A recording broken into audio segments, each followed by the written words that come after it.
The fleets moved through space like a funeral procession that refused to stop walking. They came from every corner of human-controlled territory, and each ship had a story written in metal and fire. The destroyer Cold Morning was one of the smaller ships in the formation, but she had seen more continuous combat than almost any vessel in the fleet. Her captain was Danny Voss, a man of 34 who looked 50. He had dark circles under his eyes that never went away, and a habit of standing perfectly still when he was thinking, like a man listening to something only he could hear. His ship had originally carried a crew of 200.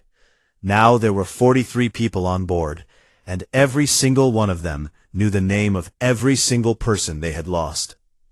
Danny stood on the bridge and watched the navigation display as Cold Morning fell into formation with the rest of the fleet. His second-in-command, Lieutenant Megan Shore, stood beside him. Megan was the kind of person who held things together, not because she was the strongest, but because she simply refused to let them fall apart. She had started a tradition aboard Cold Morning during the second year of the war. Before every battle, she would read a poem over the ship's intercom. Old Earth poetry, the kind that talked about the sea and the stars and the things people carried in their hearts. The crew never asked her to do it. She just did it, and after a while, nobody could imagine going into a fight without it. "How are we looking?" Danny asked. "Reactor is stable. Weapons are at 60%. Life support is doing that thing again where Deck 3 gets cold at night." Megan paused. "The crew is ready, Danny. They have been ready for a long time." He did not say what he was thinking, which was that his crew had been ready to die for years, and what he really wanted was for them to be ready to live. 3 ships over, the frigate Pale Rider carried a different kind of weight. She was a marine transport, and her corridors smelled like sweat and gun oil and the sharp chemical scent of medical disinfectant. Sergeant Victor Cruz sat in the cargo bay that served as his company's barracks, cleaning his rifle with his one good hand. His left arm was gone below the elbow, lost on a moon called Ashfall when a Vraxan hive beast had caught him during a retreat. The field medic had saved his life but could not save the arm. What Victor wore now was a mechanical prosthetic built from spare parts and welded together by a combat engineer who had learned surgery from a manual. It was ugly and loud and clicked when he moved it, but it worked. Most things in the human fleet were like that, ugly and loud and still working. Victor's Marines were the hardest people he had ever known. They had fought on the ground, face to face with creatures that stood 8 feet tall and had claws that could open power armor like a tin can. Every Marine in the company had scars. Every Marine had lost someone close, and every Marine had a deep, quiet anger toward the alien species who had let this happen. Victor did not encourage that anger, but he did not try to stop it either. He understood it too well. His corporal, a young woman named Lily Marsh, sat across from him, sharpening a combat knife with slow, even strokes. She was 23 and had been fighting since she was 19. She had a calm face and steady hands, and Victor had seen her carry a wounded soldier half a mile through enemy territory without stopping once. "Sarge," Lily said without looking up, "you think they will let us in?" "The council?" Victor clicked his mechanical fingers, a habit he had developed without meaning to. "I think they will have a hard time saying no to 600 warships." "And if they do say no?" Victor looked at her. "Then we will be exactly where we have always been, on our own. But at least they will have to look us in the face while they say it." As the fleet drew closer to the galactic core, ships began finding each other in the dark. Carriers that had not seen another human vessel in months suddenly had company. Destroyers that had been fighting alone on the far edges of the war zone fell into formation beside frigates from completely different battle groups. Crews flashed their running lights at each other in greeting, a simple gesture that meant more than any words could. Ethan stood on the bridge of the Relentless Hope and watched the fleet come together on his tactical display. He knew the number exactly because he had counted them himself 3 times. It was the largest gathering of human warships in history, and it was also the saddest thing he had ever seen. Almost none of the ships were undamaged. Many were missing pieces. Some looked like they should not be flying at all. But they were here, and they were together, and that mattered. He opened a channel to the entire fleet. He did not plan a speech. He did not write anything down. He just spoke. This is Commander Ethan Graves aboard Relentless Hope. I am not going to tell you that what we are about to do will change everything, because I do not know if it will. I am not going to tell you that the galaxy owes us something, because the galaxy does not care about debts. What I will tell you is this. Every burn mark on your hull is a moment you survived. Every empty bunk on your ship is a person who gave everything they had. We are not going to Allura Prime to beg. We are not going to Allura Prime to impress anyone. We are going because for 11 years we have fought this war alone, and it is time the rest of the galaxy looked at what that means. He paused. The channel was silent. 600 ships, thousands of people, all listening. Hold formation, watch your spacing, and fly like you mean it. He closed the channel. Far away, on the neutral station of Allura Prime, preparations for the summit were already underway. The Great Hall had been arranged with 12 elevated platforms for the council members, each one decorated with the symbols and colors of its species. The Sulari Dominion's platform was draped in silver and deep blue. The Anthari Collective's was marked with geometric patterns in white and gold. The hall was grand and ancient and built to make anyone who entered feel small. Councillor Drayan of the Sulari Dominion stood on his platform and reviewed the list of arriving delegations. He was tall even for a Sulari, with smooth gray skin and 4 eyes that moved independently of each other. He had served on the council for over 200 years and considered himself an authority on every species in the galaxy. When his aide, a younger Sulari named Oroth, brought him a report about a large human fleet moving toward Allura Prime, Drayan barely glanced at it. Humans, he said, the way someone might say the word insects. They were not invited. No, Counselor, Oroth said, but the broadcast was on an open channel, and the humans have been fighting the Vraxen for longer than anyone. Drayan waved one of his long hands. They are a minor species, loud, short-lived. They breed quickly and die quickly, and understand nothing about the deeper workings of the galaxy. If they arrive, we will note their presence and move on. But he looked at the data on his screen, at the number of ships the humans were bringing, at the combat records attached to the fleet roster, and he felt something that Sulari were not supposed to feel. He felt uneasy. The fleet flew on. 614 ships, burning blue in the dark, heading toward a place where they had never been welcome, carrying the weight of 11 years of war on their broken hulls. They were almost there. The human fleet dropped out of faster-than-light travel at 1400 hours Galactic Standard Time, and the effect was like a thunderclap in a cathedral. The space above Allura Prime had been calm and orderly.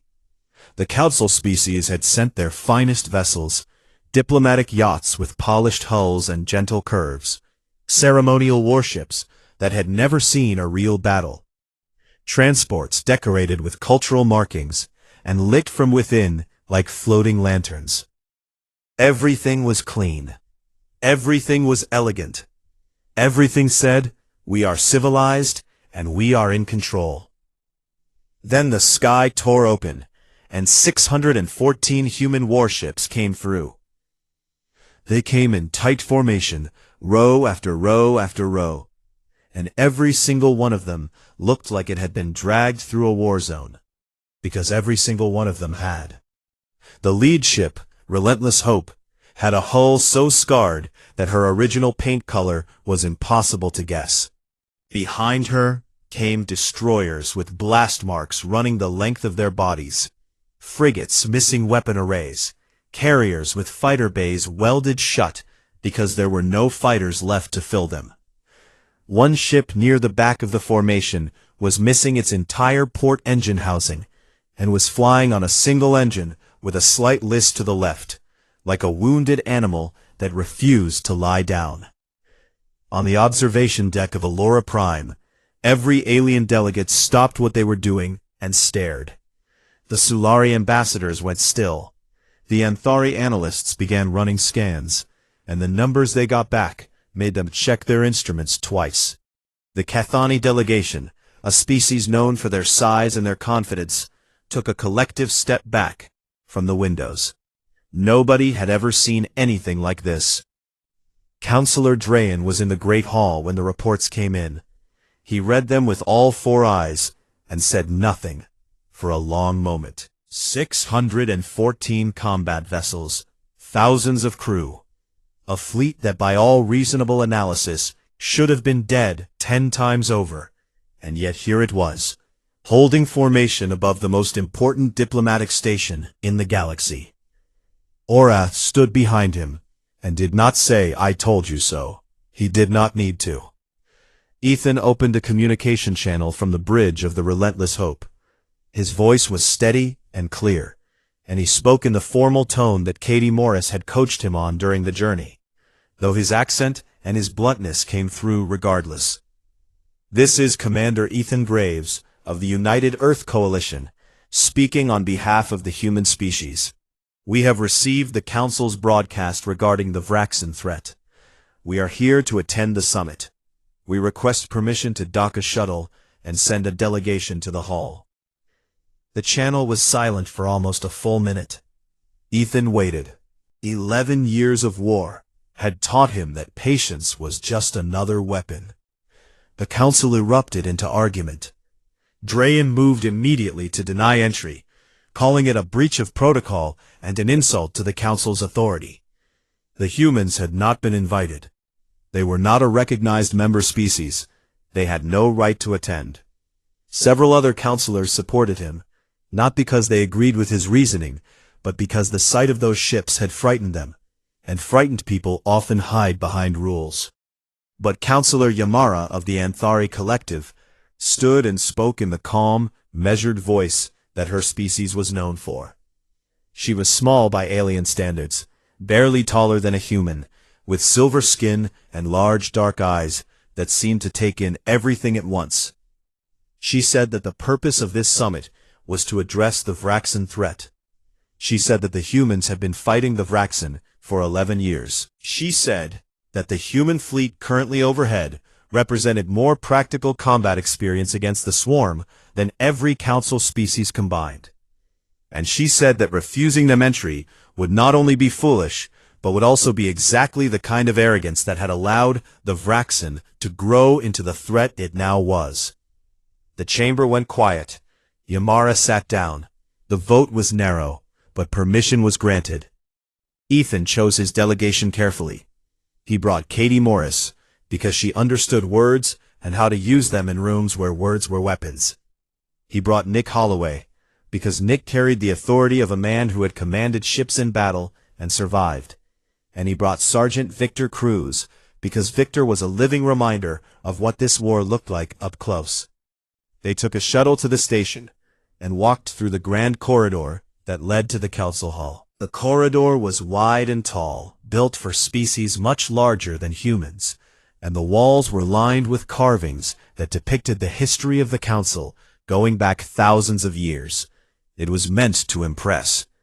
It was meant to make visitors feel small and young and temporary. Ethan walked through it without looking at the walls. When the four of them entered the great hall, every eye and every sensor in the room turned toward them. The alien delegates saw 4 humans in worn uniforms. They saw patches on the fabric where tears had been sewn shut. They saw boots that had walked on alien soil and come back stained with things that did not wash out. They saw Katie's steady gaze and Nick's scar and Victor's mechanical arm, which clicked softly with every step, a small sound that somehow filled the entire chamber. No one spoke. The humans walked to the center of the floor, where there was no platform, because no platform had been built for them. They stood on the bare ground and faced the council.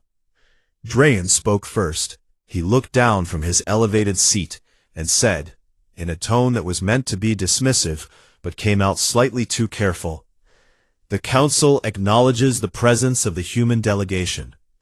We note that humanity is classified as a minor pre-expansion species and has not been granted a seat on this body. You may observe." Ethan looked up at him. "We did not come to observe, Counselor." "Then why did you come? To show you something." Ethan nodded to Katie, who activated a small holographic projector she carried in her hand. The image that appeared in the center of the chamber was simple. It was a map of the galaxy, and on that map were dozens of red marks, each one representing a world where humans had fought the Vraxen, colony worlds that had been attacked and defended, moons where ground battles had lasted for weeks, space lanes where fleet engagements had left fields of debris that would drift for centuries. The red marks were scattered across the outer rim, in territories that the Council had never bothered to protect, in systems that the elder species considered too remote and too unimportant to care about. Ethan did not explain the map. He did not give a speech. He just let it hang there in the air, glowing red in the dim light of the chamber. And he let every counselor in that room count the marks and understand what each one meant. The silence lasted a long time. Victor stood with his hands at his sides, his mechanical arms still, and he watched the faces of the alien counselors. He saw surprise in some, he saw discomfort in others, and in a few, just a few, he saw something that might have been shame. It was not enough. Not yet. But it was a start. His voice was quiet, but it reached every corner of the hall. Every mark on that map is a place where humans died, fighting a war that this council told us was not its problem. We are not here to ask for sympathy. We are here because the Vraxen are now your problem too, and we are the only species in this room that knows how to fight them. He paused. We are not leaving. The map continued to glow. The council continued to stare. And somewhere above them, 614 broken, beautiful, stubborn human warships held their positions in the dark and waited for what came next. The hours that followed were the hardest kind of battle. The kind fought with words, in rooms where nobody bled, but everyone was trying to win. The council did not grant humanity a seat. Not yet. What they granted was permission to remain in the chamber, which Drayan made sure to describe as a courtesy rather than a right. Ethan accepted this without argument, because he understood that the real fight was not about titles or chairs. It was about information, and information was the one weapon humanity had that the elder species could not ignore. He played it carefully. Over the next several hours, sitting at a temporary table that had been set up on the floor below the council platforms, Ethan shared pieces of what humanity had learned about the Vraxen. Not everything, just enough to make them hungry. He started with the basics. The Vraxen swarm was not a single organism. It was a network, a hive intelligence spread across thousands of bioships, each one connected to the others through a signal that humans had learned to detect but not fully decode. The signal was how the swarm coordinated. Cut the signal, and the individual ships became confused, slower, easier to kill. Human ships had been using this knowledge for 3 years, and it was the main reason any of them were still alive. The Sulari military advisor, a tall officer named Kelthan, leaned forward when Ethan described this. His 4 eyes narrowed. "You have detected the coordination frequency?" he asked, and his voice had lost the dismissive tone that every Sulari seemed to carry as standard equipment. "We have mapped 17 distinct frequencies," Katie Morris said, from beside Ethan. "We can predict swarm movement patterns with 71% accuracy based on signal analysis alone." Calvin sat back in his seat. He did not speak, but his silence was louder than anything Drayan had said all day. The Sulari had been studying the Vraxen for less than a year and had mapped exactly 0 frequencies. The humans, fighting with patched-up ships and half-starved crews, had done what the most advanced species in the galaxy had not even started. Counselor Yamara asked the question that everyone was thinking. Why are you sharing this with us, Commander? After everything the Council has failed to do for your species, you would have every reason to let us learn these lessons the way you did, the hard way. Ethan looked at her. Because the hard way killed a lot of my people, Counselor. If I can stop that from happening to anyone else, even species that ignored our suffering, then I will. That is what separates us from the Vraxen. We choose who we are, even when we are angry. The room absorbed this in silence, but while the politics ground forward inside the station, the situation outside was changing. Aboard the Relentless Hope, Denise Pratt was elbow-deep in the engine housing of a plasma conduit when the long-range sensors picked up something that made her blood go cold. A Vraxen energy signature. Not one ship, not a scouting party, a full assault swarm, moving fast through the system, 3 jumps away, and heading directly toward Alora Prime. Denise pulled herself out of the conduit and ran to the bridge, where the officer on watch, a young ensign named Corey Grant, was already staring at the display with a white face. How many? Denise asked. Corey swallowed. Over 1,000 bioships. It is not a raid. It is an assault wave. Then she opened them and said, "Get me Commander Holloway." Nick Holloway was still on the station with Ethan, but he received the message through his earpiece, and his entire body changed. He went from a man standing in a political chamber to a combat officer in the space of a heartbeat. He leaned toward Ethan and spoke quietly. "Vraxen, full swarm, 3 systems out, moving this way." Ethan did not flinch. He did not curse. He looked at Nick and said, "How long?" 6 hours, maybe 7, Nick replied. Ethan stood up from the temporary table. The council was still in session, and Drayan was in the middle of a long statement about procedural matters that nobody was listening to. Ethan interrupted him without apology. "Counselors, a Vraxen assault swarm has been detected approaching this system. Over 1,000 bioships. They will be here in less than 7 hours. The hall erupted. Alien delegates began shouting in a dozen different languages. Several species immediately contacted their ships and ordered retreats. The Cathani ambassador knocked over his translation device in his rush to leave. Drayan stood on his platform, and for the first time in 200 years of service, he had nothing to say. Ethan turned to Nick. "Get back to the fleet. Begin combat preparations. I want every ship at battle stations within the hour." Nick nodded and left the chamber at a run. Victor Cruz right behind him. On the Relentless Hope, Denise Pratt had already begun the work. She was the kind of engineer who did not panic, because panic wasted time that could be spent fixing things. She organized repair teams across the fleet through the communication network, prioritizing the ships that could still fight. Some vessels were too badly damaged to be combat effective, and she made the hard calls about which ones would be stripped for parts. The crew of Cold Morning received the news in silence. Danny Voss gathered his 43 people in the mess hall and told them straight. The Vraxen were coming. The fleet would fight. But Cold Morning had a problem. During the journey to Alora Prime, they had transferred the last of their munitions to better armed ships. Their weapons were empty. They had nothing to shoot. Megan Shore asked the question that everyone was thinking. "So what do we do, Captain?" Danny looked at his crew. These were people who had been fighting for 3 years without rest. People who had watched friends die and had kept going because stopping was not something they knew how to do. He could have told them to evacuate to the station. He could have told them to stand down. Nobody would have blamed them. Instead, he said, "We still have engines. We still have a hull. A ship does not need weapons to be useful in a fight.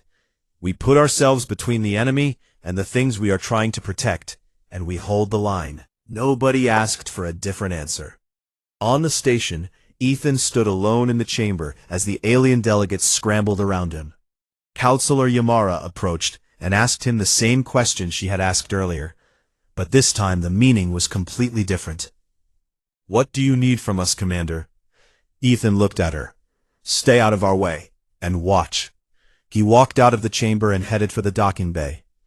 Katie Morris fell into step beside him, her data tablet under her arm, her face calm and focused. "Katie," Ethan said as they walked, "send one message to the fleet for me." "What do you want it to say?" Ethan kept walking. "We did not come here to ask for your respect. We came here to show you what it costs." Across the fleet, on 614 ships, crews read those words and understood them, and began preparing for what was coming. Above Elora Prime, the human fleet shifted from diplomatic formation to battle formation. The elegant alien vessels pulled back toward the station like birds seeking shelter. The human ships moved forward, toward the dark, toward the direction the Vraxen would come from, and their running lights burned steady against the black. Denise Pratt finished her work and stood on the bridge of the Relentless Hope, watching the fleet take shape on the display. She was exhausted. Her hands were burned from welding. Her back ached from crawling through maintenance tunnels. But the ships were as ready as they would ever be, and that would have to be enough. Danny Voss sat in the captain's chair of cold morning and looked at the empty weapons display. Megan Shore stood beside him. There was nothing left to say. Victor Cruz checked his rifle one last time and gathered his Marines in the station's lower docking bay. If the Vraxen got close enough to board, his people would be the last line of defense. Lily Marsh stood at his shoulder, her knife on her belt, her eyes steady. And somewhere in the dark, getting closer with every minute, 1,000 Vraxen bioships moved through space like a swarm of hungry teeth. And they did not know what was waiting for them. The Vraxen arrived like a wave of dark water, pouring through a broken wall. They came out of faster-than-light travel in a cloud of organic shapes. Over 1,000 bioships, ranging from small attack drones no bigger than a shuttle, to massive hive carriers that pulsed with a sick bioluminescent light. They did not slow down. They did not send a message. They simply came, the way a fire comes, the way hunger comes, and they headed straight for Elora Prime. The Council Station's defense systems activated automatically. Particle beams and shield generators that had been maintained more for ceremony than for war. They hit the leading edge of the swarm and killed perhaps a dozen small drones. The swarm did not notice. Behind the station, the alien diplomatic vessels began powering down their systems and broadcasting surrender codes, ancient protocols that meant, "We are not a threat. Please pass us by." The Vraxen did not understand surrender. The Vraxen did not understand anything except consumption. The human fleet moved forward. Ethan stood on the bridge of the Relentless Hope and watched the swarm grow on his tactical display. He had seen this before. He had seen it at Colony 7, where they had lost 40 ships. He had seen it at the Battle of Greymore, where the swarm had broken through the line and consumed an entire moon. He had seen it more times than he could count, and every time the fear was the same. But the fear did not matter. What mattered was what you did with it. "All ships," he said into the fleet channel, his voice calm and clear. "This is Commander Graves. You know what this is. You know what to do. Forward elements, engage at range. Destroyer screen, protect the carriers. Everyone else, hold formation and follow the battle plan. We have done this before. We will do it again." He paused for one breath. "Give them hell." The battle began. Nick Holloway led the forward destroyer screen, 12 ships that pushed ahead of the main fleet and opened fire on the leading swarm elements. Their weapons, plasma cannons and kinetic accelerators, tore into the bioships with a brutality that came from years of practice. The Vraxan drones exploded in bursts of organic matter, but for every one that died, 10 more came behind it. Nick did not waste time counting. He picked targets, called out coordinates, and kept his ships moving in the tight, aggressive patterns that human captains had developed through 11 years of trial and blood. Behind the destroyer screen, the carriers launched what few fighters they had left. The pilots were exhausted before they even reached the fight, but they flew with a precision that no amount of fatigue could erase. They darted between the larger swarm ships, targeting the joints and nerve clusters that Katie Morris's signal analysis had identified as weak points. Each fighter kill sent a ripple through the local swarm network, confusing the ships around it for precious seconds. The Vraxan pushed back. A wave of medium-sized attack ships broke through the destroyer screen and headed for the main fleet. 3 human frigates moved to intercept and were hit hard. One of them, a ship called Dusty Road, lost power to her main engines and began drifting. Her crew fought to restore control, while Vraxan drones circled her like predators around wounded prey. And then cold morning arrived. Danny Voss had positioned his unarmed destroyer on the edge of the formation, waiting for exactly this moment. When the Vraxan broke through, he pushed his engines to full power and drove Cold Morning directly into the path of the attack ships heading for Dusty Road. She could not kill anything, but she had a hull, and that hull was between the enemy and a crippled human ship, and Danny Voss was not going to move. The Vraxan rammed Cold Morning. The impact shook the entire vessel, throwing crew members off their feet and cracking bulkheads that had already been repaired too many times. But Cold Morning held. Danny kept her engines burning, pushing back against the swarm ships, using his destroyer as a physical shield, while Dusty Road's crew worked to restart their engines. On the bridge of Cold Morning, Megan Shore gripped the railing and opened the intercom.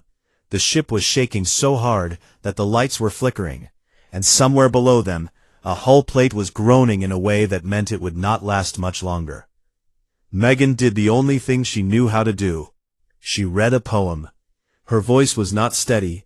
It shook with the ship. But she read it anyway, and the words traveled through the corridors of Cold Morning and reached every member of the crew, and they held on. Danny Voss did not move his ship until Dusty Road's engines came back online, and she limped clear of the kill zone. By then, Cold Morning had taken more damage than any ship should survive. Her port side was crushed inward. 3 decks had lost atmosphere. But Danny got her turned around and pointed back toward the fight, because the fight was not over yet. On Alora Prime, the Vraxan came close enough to breach the outer hull. A cluster of hive beasts, ground troops the size of small vehicles, cut through a docking bay door and poured into the station. Alarms screamed through the corridors. Alien delegates ran. Station security fired their ceremonial weapons and were swept aside like leaves. Victor Cruz had been waiting. His Marines met the hive beasts in the corridor outside the main concourse, and the sound of that collision was something that no one who heard it would ever forget. Victor led from the front, his rifle in his good hand, his mechanical arm swinging like a club when the fighting got too close for bullets. Lily Marsh was beside him, her knife in her hand, moving with a speed and focus that made even the Vraxan seem slow. The fighting was brutal and close and ugly. Marines died. Hive beasts died. The corridor floor became slick with blood that was both red and colors that humans did not have names for. But Victor's people did not give ground. They held their line with the same stubborn, furious refusal to quit that had defined humanity's entire war. And inch by inch, body by body, they pushed the hive beasts back toward the breach and sealed it behind them. Victor stood in the ruined corridor afterward, breathing hard. his uniform soaked in things he did not want to think about. Lily Marsh leaned against the wall beside him, her knife still in her hand. She was bleeding from a cut on her forehead, but her eyes were clear. "Everyone accounted for?" Victor asked. "We lost 4, Lily said quietly. Victor closed his eyes. 4 more names to carry. He opened his eyes and straightened up, because there might be another breach, and his people needed him standing. In space, the tide of the battle turned. The human fleet, fighting with the desperate coordination of people who had done nothing else for 11 years, found the Vraxan command frequency and hit it with everything they had. Katie Morris directed the signal disruption from the Relentless Hope, her fingers flying across her console, targeting the frequencies she had spent years mapping. When the disruption hit, the swarm faltered. Bioships that had been moving in perfect coordination began drifting, confused, their hive mind fractured. Human ships poured fire into the gaps, and the swarm began to break apart. The retreat, when it came, was sudden. One moment, the Vraxan were pressing their attack, and the next they were pulling away, the surviving bioships scattering in every direction, driven by individual survival instincts that took over when the hive mind lost its grip. The human fleet chased them to the edge of the system and then stopped, because the ships were too damaged and the crews were too tired to go any further. The battle was over. Humanity had lost 112 ships. Thousands of people were dead. Cold Morning was crippled beyond any hope of repair, though Danny had managed to evacuate most of his crew before the end. Dusty Road had survived because of what Cold Morning had done for her, and every person aboard her would remember that for the rest of their lives. The council reconvened 4 hours after the last Vraxan ship disappeared from sensors. The Great Hall was damaged. There were scorch marks on the walls from the boarding action, and one of the council platforms had been cracked by a falling support beam. The alien delegates returned to their seats slowly, like people waking up from a nightmare they could not quite believe was real. Drayan sat on his platform and said nothing. His 4 eyes stared at the floor, and for the first time in anyone's memory, the oldest Sulari counselor looked old. Counselor Yamara stood. She did not wait for the usual procedural statements. She spoke clearly and simply.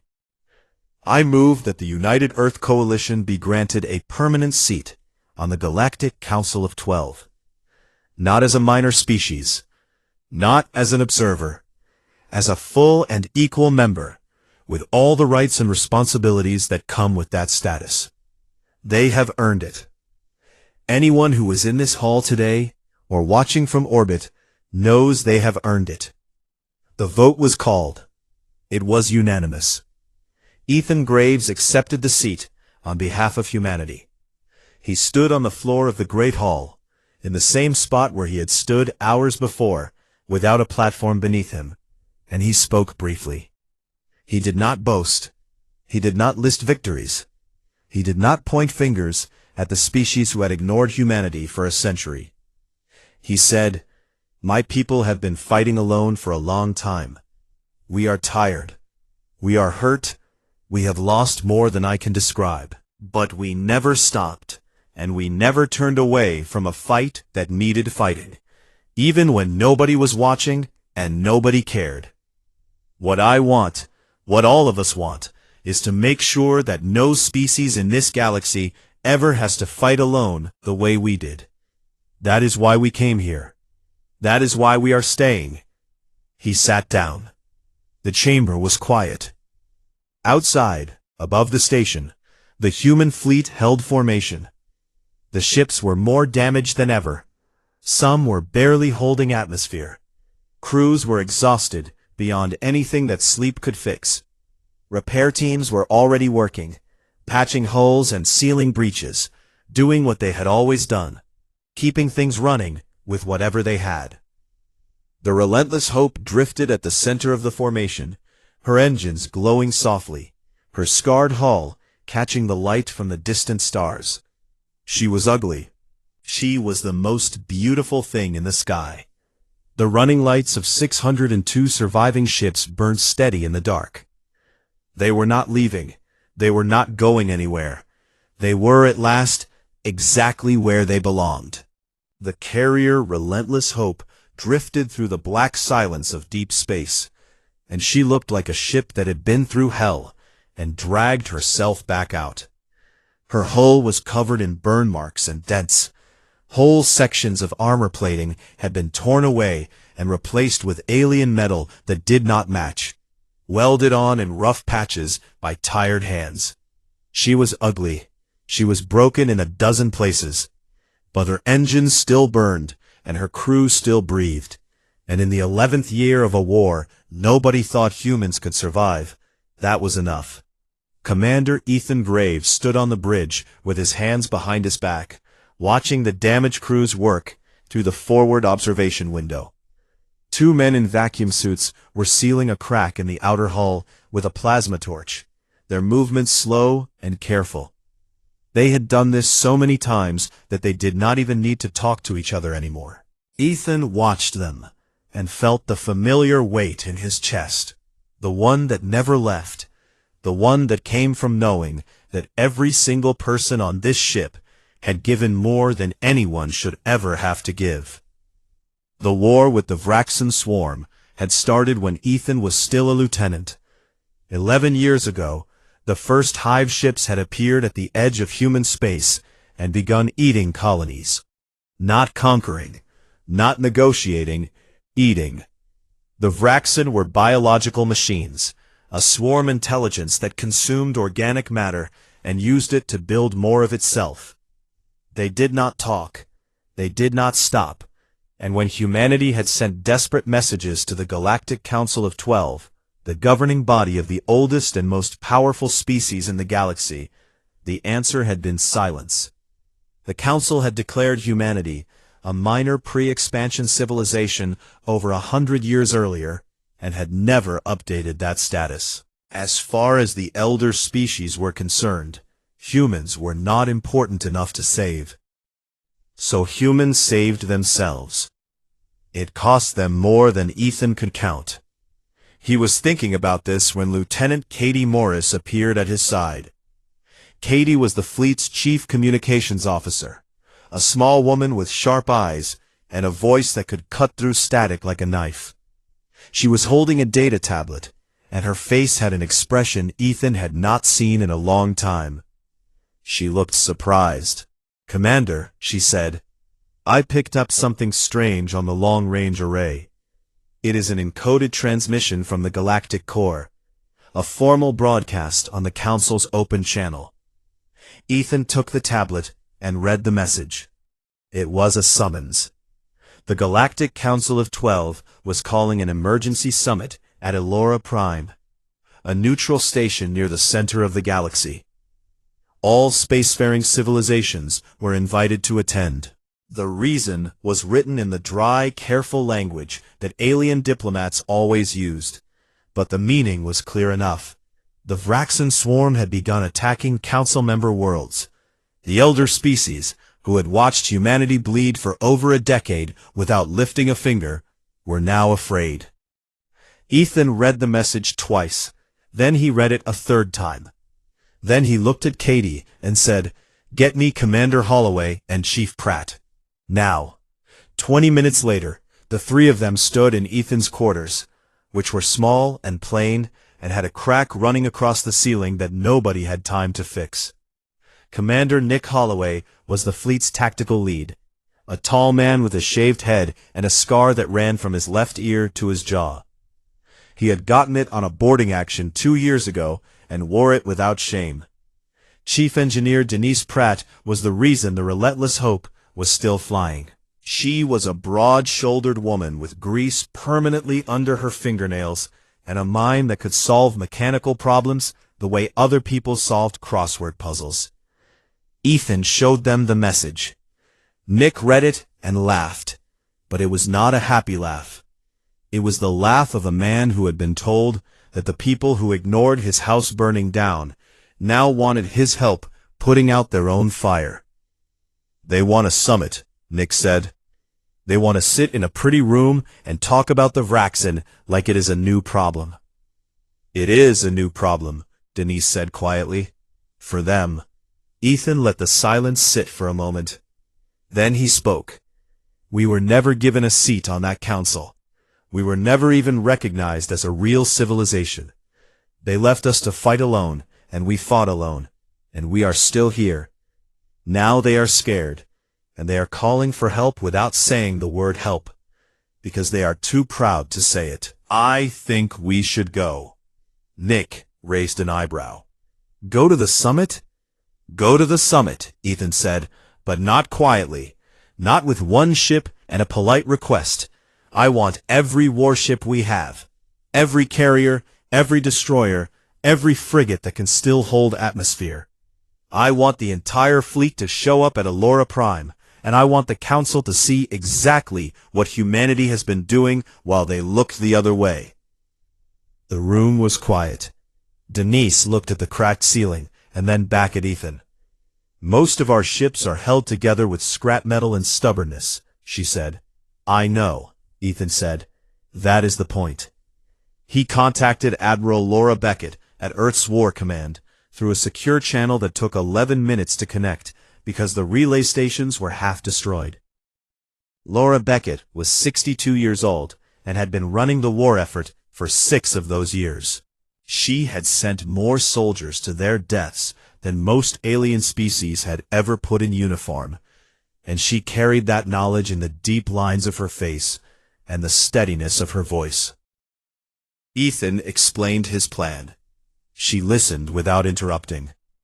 When he finished, she said, You want to take our entire fleet to the doorstep of the species who abandoned us. Yes, Admiral. And you want to demand a seat at their table? Yes, Admiral. There was a long pause. Then Laura Beckett said, I am issuing Directive Horizon. Every ship that can fly will converge on Allura Prime. You will lead the formation, Commander. Ethan felt something shift in his chest, something that might have been hope, if he still remembered what hope felt like. The order went out across a dozen star systems. It reached ships that were patrolling dead colonies, and ships that were limping home for repairs that would never come, and ships that were holding positions in empty space because someone had to. And one by one, those ships turned. They turned toward the galactic core, toward Allura Prime, toward the place where the most powerful species in the galaxy were gathering to discuss a threat that humanity had been fighting alone for 11 years. Over 600 ships answered the call. Some were missing entire sections of hull. Some were trailing debris. Some had crews so small that every person on board worked double shifts just to keep the lights on. But they turned, and they burned their engines blue, and they flew. The galaxy was about to meet the species it had forgotten.